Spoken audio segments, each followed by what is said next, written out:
First thoughts of the Ashes, Rodney Hogg bowling a Jeff Boycott. I was down at Mandurah, my holiday house, and then from that day on, either my brothers or I were Jeff Boycott or Rodney Hogg, and the black and white TV, that's the Ashes' first memory for me. 100%, no doubt. Like Rodney Hogg, get up with that arm up here, and Jeff Boycott, and he was like bat for hours and block artist, and that's probably my first memory of that's what Poms must be like. Jeff Boycott, boring, posh accents or accents. Then I'm talking when I'm a little kid. Yeah. That was probably my first understanding of what Poms were like. Your Australian heritage. Well, when you drive into my driveway, you'll see there's Australian flag in the driveway. Look around. The best way for me to explain that, I had a conversation with Andrew Strauss about the possibility of maybe coaching England before Trevor Bayliss took over. And we had some discussions. Andrew Strauss and I are great mates, have been. We played at Middlesex together when I was younger, ripper blokes. And all I kept thinking to myself, it was about 4 or 5 months before the Ashes that we had this discussion when TB was appointed. All I kept thinking to myself was, imagine being there in the first test of the summer in an England tracksuit with all my mates standing there singing our national anthem, and I'm in an England tracksuit. Just did not feel right. And that's for me. I'm a very proud Australian. I've got a little kangaroo kicking down a palm tree tattooed on my backside from the 1995 West Indies tour. Yeah, I'll show you that.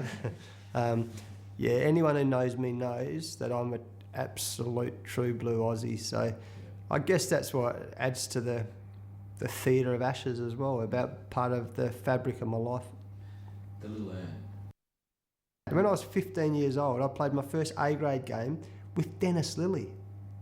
And I remember walking out to Dennis. I was on the front page of the Sunday Times thing with my arm around Dennis Lilly, and we were like now teammates. And then I faced my first ball down at Floried Oval, just around the corner from here. Terry Alderman bowled it to me. Imagine that. And I look behind me, Kim Hughes is at first slip. This is like, I'm in a fantasy world here. And then what happened? Dennis Lilly, I think Kim Hughes had just come back from the Rebel tour. Dennis Lilly's making a comeback, and they're going, and they are like, I swear to God, I've never seen sledging, and they're going at it. I'm a 15-year-old kid at bat pad going, imagine this. If this is what it's all about, imagine that. And so, yeah, they were my heroes, and massive. I was talking about Rodney Hogg with that, that arm up here. They, again, are part of the story of my life and our life and the Langer family life and growing up. And, heroes. Yeah, Dennis, Rod, AB. Graham Wood with his little toes. Graham had those little twinkly toes he did, and he used to get run out with Rick Darling all the time, but he had those little twinkling toes he had. Oh, gold. Awesome. Gold. I was so lucky to have amazing captains. Alan Border, epitome of just tough. He was so tough. And in what sense to you, or in what sense? Just everything. Just physically tough, mentally tough. I remember my third game, Merv Hughes was bowling in New Zealand, bowls to Martin Crowe, the great Martin Crowe. Martin Crowe, Merv bowls him a bouncer. I'd just gone from bat pad out to deep backward square leg. Martin Crowe hooks it, first ball straight to me, and I drop it on the boundary. AB gets his baggy green cap, chucks it on the floor, and this is my hero. Mate, I'm shot. AB never used to speak, unless he's got grumpy with you. But so much respect for AB. He was just tough. And then you get Mark Taylor, who was like, could be Prime Minister. I've never seen a bloke with thicker skin than Tubby. I played in his first test as captain. He got a pair. You'd never have known. Then he went through that tough period with his batting. You'd never know it. He was like the most consistent person I've ever met in my life. It was extraordinary. If he got 300. When he got 300, that was my first Test 100. So we batted together. It was like, no different. If he got 5 ducks in a row, no different. He was just like, and then in that period, he was copping it from everywhere, and like you would not know. He was so calm, and I respect that. Like there was no up and down. He was just so even tempoed the whole way through. And Steve Waugh, mate, I'd run through a brick wall for Steve Waugh any day of the week. I would do anything for Steve Waugh because he was had a massive influence not only on my cricket career, on my life. So yeah, Steve Waugh, and then of course Ricky came along, who's like my little brother, and mate, I love Ricky. Ricky's one of the best people I know. So to have those captains, what a treat. How could you have better leaders than that in my life? And I talk about surrounding myself with great people, having great mentors. But just my cricket captains, imagine that. Jeff Marsh is my captain of West Australia. I mean, these people have had a profound impact on my life, and I'm very thankful for that. First thing, that the hardest shot in the world is the on drive, because your balance has to be perfect, and there's very few people in the world who can play the on drive well.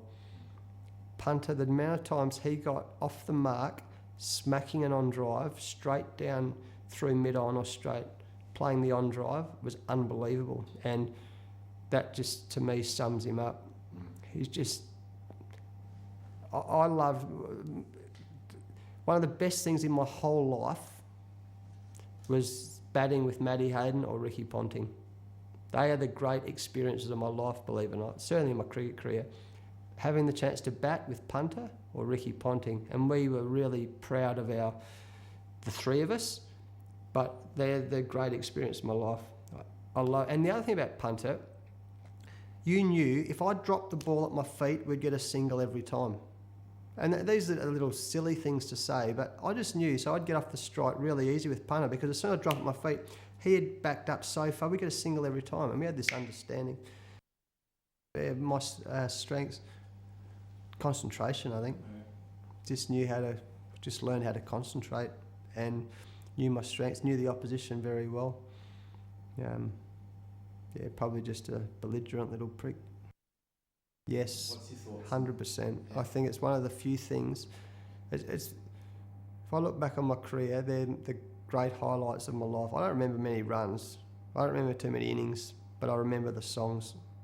I remember the celebrations after. And most of the boys will tell you about it, but I remember the celebrations after. When Punter told me we're in Sri Lanka, and he just, for his first test as captain, and we're in Gaul, and we're sitting there, and I was deep in conversation with Tim Nielsen. I think he was the assistant coach or coach at the time, and we were deep in conversation. We just won the test match, and we're all pretty happy, and Punter kept going, mate, I need to talk to you. I said, fuck, mate, no worries, just give us 5 minutes, I'm just talking to. And he kept coming out. I said, Punt, I'm with, just relax for a minute. And then all of a sudden, he just handed me his mobile phone, and with the message, mate, I want you to be songmaster, become songmaster for the rest of your career. I sort of read it, I went,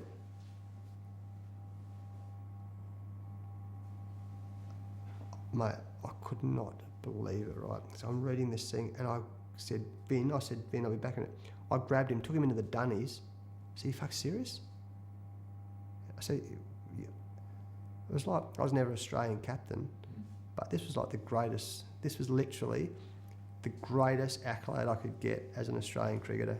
One, it meant that he thought I had a future in the game. Yeah. I was in the team. Yeah. Two, oh my God. And then, it was handed, Alan Border was the first songmaster and never sang the song. Then David Boone, Rod Marsh first, Alan Border, then David Boone, then Ian Healy, then Punter, and then to be handed it from those legends that made.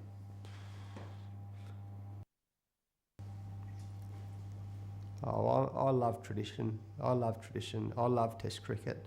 And I think it's really important for Test cricket because there's so much theatre, there's so much...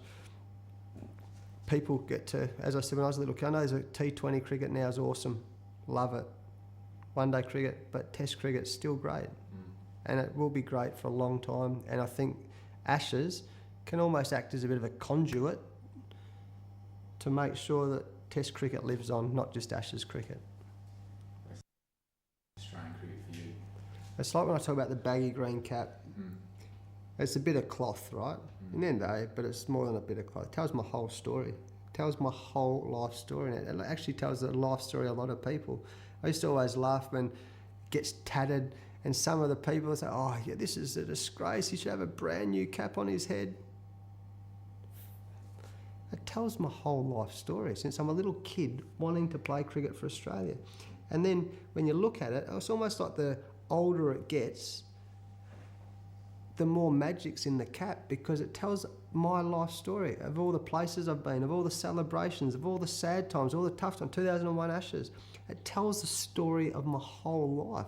Some people write a book, just look at my cap. It tells my life story, and it tells a lot of people's life story. So look around again. Like the cricket has been my life, and I'm lucky still to be living it. I love the game. I love the history of the game. I'm excited about the future of the game. I love cricket.